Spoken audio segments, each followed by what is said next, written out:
The celestial spire floated like a silver needle above the dead star of Venus Prime, its long corridors humming with a quiet energy that matched the stillness of the galaxy's most powerful council, the Galactic Concord.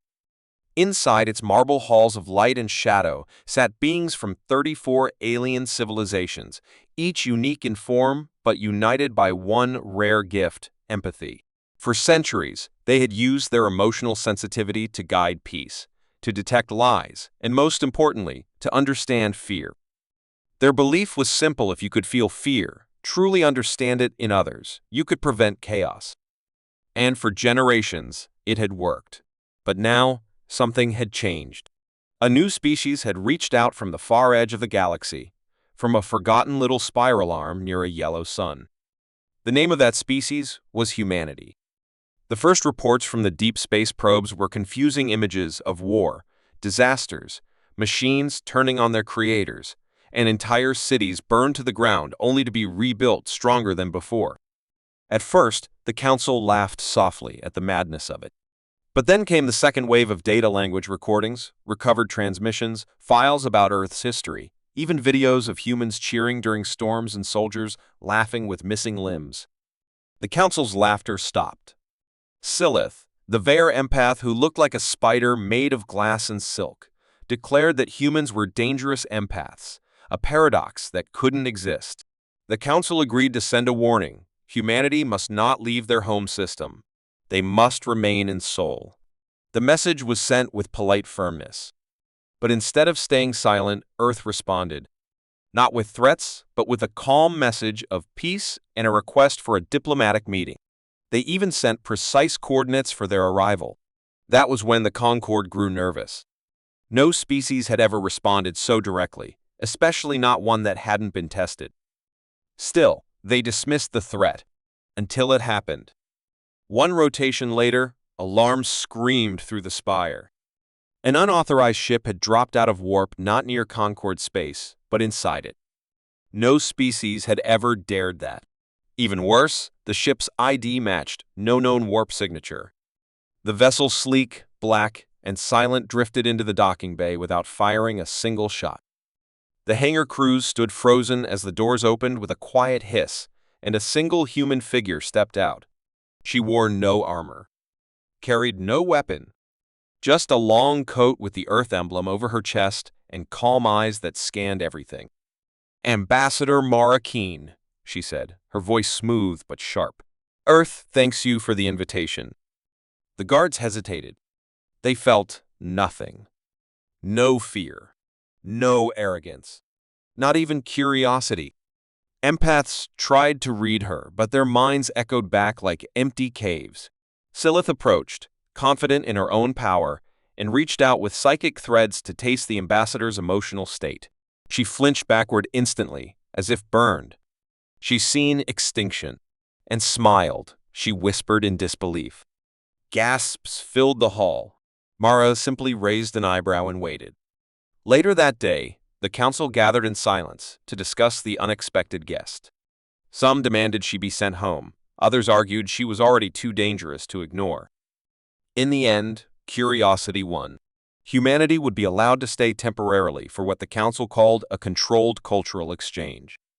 But deep in the shadows of the spire, in rooms where light dared not shine, some began to whisper that true primal fear was finally walking among them, wearing a human face and smiling like it had nothing to lose. Ambassador Mara Keene walked through the shining halls of the celestial spire with silent steps, her eyes calm, her expression unreadable, and her presence like a shadow that refused to obey the light. The alien guards assigned to her watched with hidden fear, not because she looked dangerous, but because she didn't look afraid, not even a little. Every other species that had come before the Galactic Concord had arrived with trembling voices, sweating skin, or wide eyes filled with wonder or terror. But this human woman was different. She looked like someone who had seen the end of the world and had learned to live through it. When she entered the council chamber, the tall ceiling echoed her footsteps. 34 of the galaxy's most advanced species sat in silence, their empathic senses reaching out like invisible waves to feel what this human felt. But there was nothing. No signals. No fear, No pride, no hate, no love. Just stillness, like a star waiting to collapse. The silence stretched.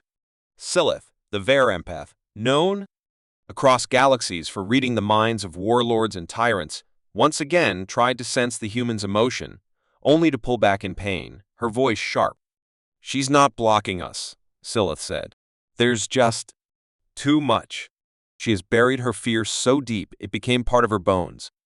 Mara simply looked around the chamber and spoke with the calmness of water before a storm. "Earth does not come in pride or arrogance. We come to understand. You claim to know fear. We live with it." The council listened, some confused, others disturbed. One member, a creature of mist called Javon, asked her why humans had not destroyed themselves if they lived with such horrors. Mara's eyes didn't blink. "Because we learned how to stand up again after every fall." Over the next few days, Mara walked among the spire as the Concord watched her closely. They tried every method to test her reactions. They showed her images of black holes consuming worlds, of alien viruses wiping out civilizations, of endless wars fought in space. She didn't flinch. One guard whispered that she might be numb. Another said she had no soul. But none dared speak those thoughts near her. Even machines that measured heart rate and brainwaves reported strange results, too calm, too focused, like she was always ready, always watching. One evening, she was invited to a special session, a gathering of the Concord's most sensitive empaths. It was an honor given only to those trusted. When she arrived, she found herself in a dark room filled with floating crystals that shimmered with memory. Each crystal contained a moment of fear, harvested from thousands of species over thousands of years. The empaths asked her to touch one. She agreed. The moment she placed her hand on the first crystal, the room changed. It showed her a planet burning, children screaming, a virus consuming an entire city. It was a memory from the Darren race, a time when they nearly went extinct. The empaths expected her to pull back in horror. But she watched it. She let the memory run its full course. When it ended, she asked, "Was that the worst?" Surprised, they offered another. A soldier's last breath. A mother losing her child. A species frozen in space. She took them all in silence. Finally, the crystals dimmed. One of the youngest empaths, a gentle being named Valai from the Ulax, asked her, "Why are you not afraid?" Mara looked at her kindly. "We are. We just stopped letting fear make our choices." Word of her endurance spread across the spire. Some began to call her the Still Flame.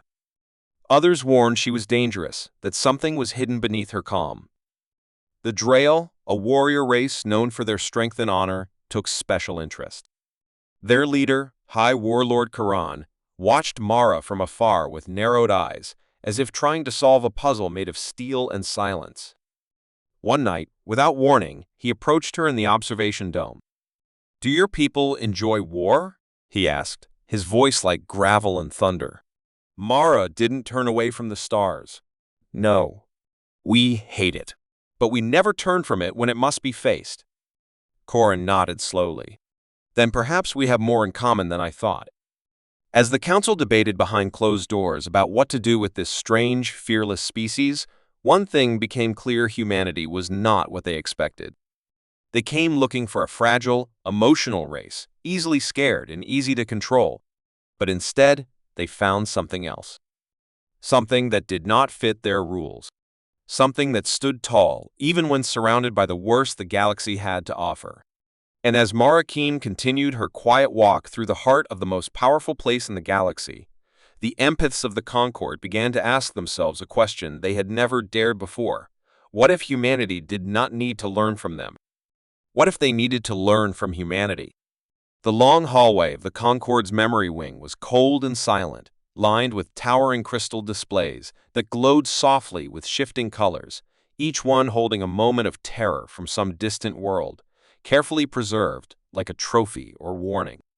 This place, known as the Museum of Scars, was not open to visitors without high clearance, yet the council had allowed Ambassador Mara Keen to walk its shadowed halls alone, hoping she would finally show emotion, fear, grief, or even awe, but she moved slowly, calmly, pausing at each exhibit with quiet respect, her eyes steady, her expression unreadable. The first memory she saw was from the Volari, a dying moon falling into its planet, a billion voices screaming through silence as oceans boiled and mountains broke. Next, a parasite storm that devoured entire species in hours, recorded by the insect-like gel. Another showed a rebellion crushed with fire by an AI. That turned against its creators. These were the Concorde's greatest nightmares, records of the worst moments in galactic history, collected over thousands of years as reminders of what fear could do and what had to be avoided. And yet, as Mara stood before each one, she never looked away. Deep in the walls, empaths watched her reactions through unseen sensors, whispering their confusion as her heart rate remained calm, her breath slow, her mind unreadable. Finally, Silith appeared beside her, floating in her web-like chair of silver strands, her many eyes narrowed. "Do these horrors not disturb you?" she asked. Mara turned her head slightly and replied, "They disturb me, but they do not surprise me." That answer made Silith pause. No being had ever said such a thing in this place. Silith led Mara deeper into the museum, to a sealed room that only the council was allowed to enter. "This is the core archive," she explained. "It holds the Concorde's most protected memories, the moments that shaped us." She opened the room with a thought, and the air grew heavier as the lights dimmed. Inside were 10 tall memory pillars, each filled with golden liquid that moved slowly, like it remembered pain. Mara approached them, one by one, absorbing the images. A planet-wide suicide ritual by a species that could not face extinction. A father poisoning his own children to save them from being consumed. A general ordering a son's detonation to stop an invasion. And then, a single child, left alone on a broken moon, calling for help for 7 years until her voice went silent. Mara stood before that last memory for a long time, her eyes soft, her hands folded. "These are heavy stories," she said. "But we have stories too." Silith blinked. "Show me." Mara opened her small datapad and sent a signal to the Concorde archive. A moment later, a new memory crystal appeared, dark red, flickering. "This is from our planet," she said. "We call it Earth." The crystal lit up and began to show images, black smoke rising over trenches filled with broken bodies during something called the Great War. People locked in camps, starving behind wire fences, a city turned to ash in a single flash, a woman holding a photo as she stood in the ruins of a collapsed building after an earthquake, a man bleeding in space while laughing as he fixed a satellite to save others. The empaths watching from afar began to shake, some turning off their senses because they couldn't handle the raw weight of what they were seeing. Silith, though old and trained, began to feel overwhelmed. But what truly unsettled her was not the pain, it was the resilience. Every story ended with rebuilding. Every tragedy was followed by people helping each other, standing up again, singing, creating, living. "Why do you keep going?" she finally asked. Mara looked at her. "Because we must. Because if we don't, no one else will." She placed another crystal.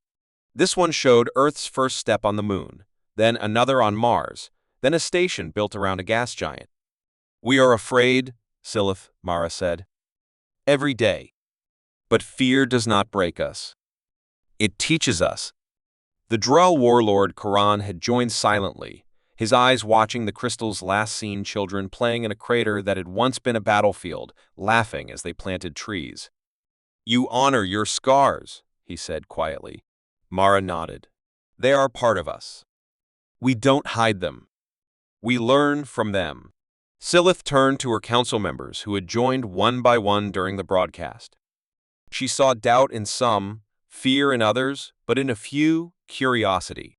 Then Veli, the youngest empath, stepped forward, tears on her face. "Your pain. It is real, but it does not control you." Mara looked at her, her voice soft. "No. It walks beside us, but we lead." The council was shaken. For so long they had believed they were the galaxy's masters of understanding emotion.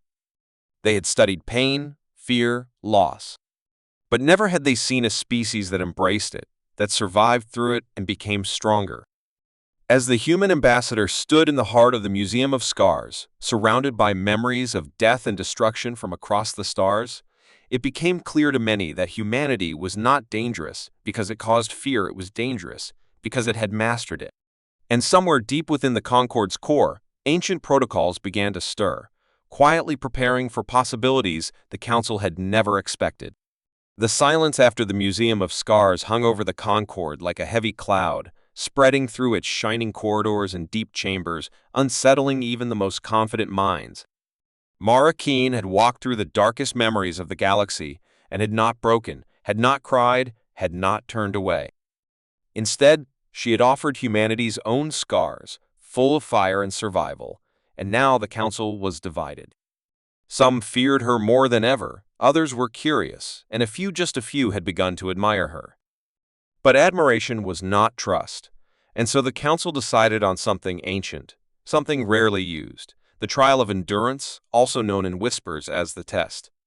It was a tradition almost forgotten, used only when a species was too unpredictable to judge by diplomacy alone. The idea was simple but brutal, a series of mental and physical challenges designed not to punish, but to reveal what a being truly was beneath words and surface. No species had ever passed all stages without losing something: mind, body, or spirit. When Mara was summoned, she did not argue, did not protest. She simply said, "Begin." The first test was isolation, placed alone in a dark void chamber where time passed differently, where there was no sound, no light, no way to tell if minutes had passed or years. The goal was to face one's own mind, the deepest fears that grew in silence. Most beings screamed after the first hour. Some begged to be released. But Mara sat still. She remembered the cries of soldiers who never returned, the whisper of wind on Earth's dead battlefields, the weight of silence after disaster. She let the silence in and did not break. After 2 days, the doors opened. She stepped out without a word, her expression unchanged. The second test was illusion, designed by the Kirin. They created a false world, one where a being would be forced to face their worst regret. The illusion showed Mara a dying Earth, burning cities, loved ones lost, screams, and ash. She walked through the ruin, not denying the pain, not hiding from it. She bent down beside a burning child and whispered something. The illusion cracked. The Kirin gasped. "She knows it's not real," one of them said, trembling. "And yet, she grieves anyway." The third test was physical, a battlefield simulation where Mara faced creatures stronger, faster, and more advanced. She was not given weapons, only her mind and body. The test was not to win, but to survive and adapt. They watched as she used environment, timing, strategy, and even empathy, refusing to kill, even when she could. She trapped her attackers, disabled them, disarmed them.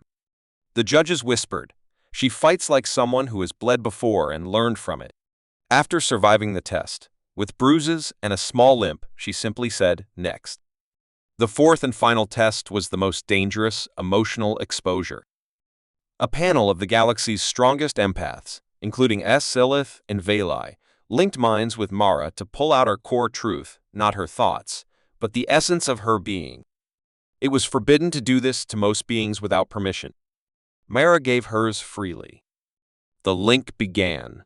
At first, it was pain waves of sorrow, loss, regret. They saw her childhood filled with hunger, her time as a soldier, the friends she had buried, the wars she had watched governments deny, the leaders who lied, the people who rose anyway.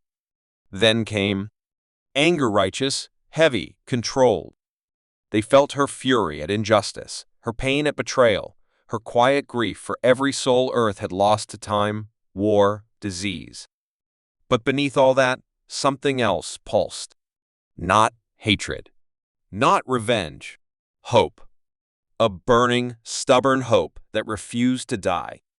Even when the world fell apart, even when peace seemed impossible, even when she herself had nothing left to give. The empaths broke the link suddenly, gasping. Vili wept openly. Silith turned away, overwhelmed. One council member whispered, "How do they keep going?" And another replied, because they don't expect the universe to be kind. When Mara opened her eyes, her voice was low. That's what we are. We do not run from fear. We learn its name, and we walk through it. The chamber fell into stunned silence. The council, for the first time in 1,000 years, had no words. They had tested her spirit, her strength, her mind, and her soul. And she had not only endured, she had shown them something new, something uncomfortable. A reflection of their own fears? Yes, but also a path beyond them. Koran, the Droll warlord, stood slowly. She has faced what none of us dared. I will speak for her people. One by one, others joined. Not all, but enough. Silith, still shaken, finally spoke. She does not lie. And she does not bend. If this is what humanity is, perhaps the galaxy must change. And so, without ceremony, without celebration, Mara Keen passed the trial of endurance, the first human to ever stand before the Council of Empaths, tested by fear and walk away not victorious, but understood. And far above the spire, in hidden satellites orbiting distant systems, other watchers took note. The humans had stepped into the center of galactic civilization, and they had not blinked.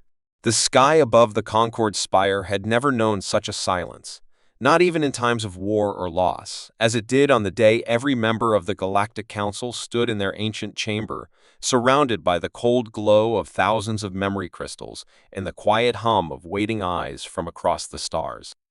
The tests had ended, the debates had been held behind closed doors, and yet something greater had begun to shift, not in documents or politics, but in the hearts of those who had always believed that fear must rule, that fear kept peace, that only fear could unite worlds too different to ever trust each other.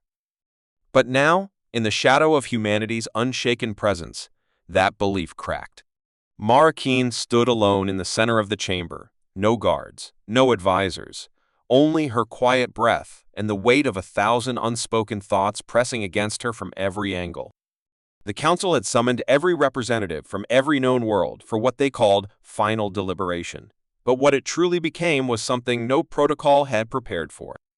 A ripple had begun after the trial of endurance, but now it was a storm. Species once divided by old pain sat beside each other, in uneasy silence, watching this single human, a creature of war, memory, and hope, stand unarmed among beings who could destroy her with a whisper or a thought. She spoke only once, her voice steady, carried through translation spheres into 100 tongues. We are not here because we are the strongest. We are not here because we are fearless. We are here because we chose to stand even when we were afraid. And then she stepped back, offering no speeches, no demands. That silence struck harder than any weapon. In the upper rows, the Arathi high mind, long ruled by fear of extinction, asked for access to Earth's medical archives to study how humans endured loss without collapsing. The Wyern of the Iron Nebula, who had not allied with any race in 4 centuries, stood and offered a defense treaty. One by one, the old boundaries cracked, and across the galaxy, small lights began to flicker in places where hatred had ruled too long. But not all welcome change. From the shadows of the meeting hall, the Obsilan delegates, keepers of fear-based order, launched a sudden mental assault, desperate to silence the idea that fear could be faced, not obeyed. They poured images of doom into the minds of every council member: burning suns, crushed cities, the madness of chaos. The chamber shook. Screams echoed. But in the center of it all, Mara did not fall. She closed her eyes and stepped forward into the mind stream, opening her memories not as a weapon, but as a light flashes of Earth's darkest hours followed by hand.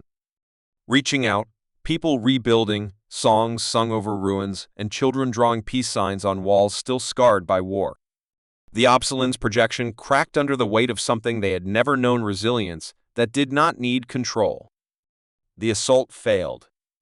And in that moment, something ancient ended. Veli, the young empath who had wept in the Museum of Scars, stood and declared in front of all, the Concord no longer fears humanity. We walk with them. The phrase spread like a fire. Councils broadcast it to their people. Old enemies lowered their weapons, unsure but curious. On far-off worlds, those long abandoned by the Concord tuned in, watching a single human stand while empires trembled. And when it ended, not with victory, not with surrender, but with an agreement to change, the galaxy shifted. They called it the day the fear broke, not because fear vanished, it never truly does, but because for the first time in recorded history, the galaxy chose to stop running from it. On that day, species once ruled by fear saw in humanity not a threat but a mirror. A mirror that reflected back the possibility that maybe, just maybe, courage wasn't the absence of fear but the choice to stand anyway. Mara Keen walked out of the chamber quietly, her mission complete. No cheers followed her. No ceremony marked her step. But above her, orbiting satellites relayed her image across the stars, and in every corner of known space, beings stared at the human who had not flinched. Somewhere on Earth, a small child watched the transmission and whispered, "We made it." And the stars, for once, listened.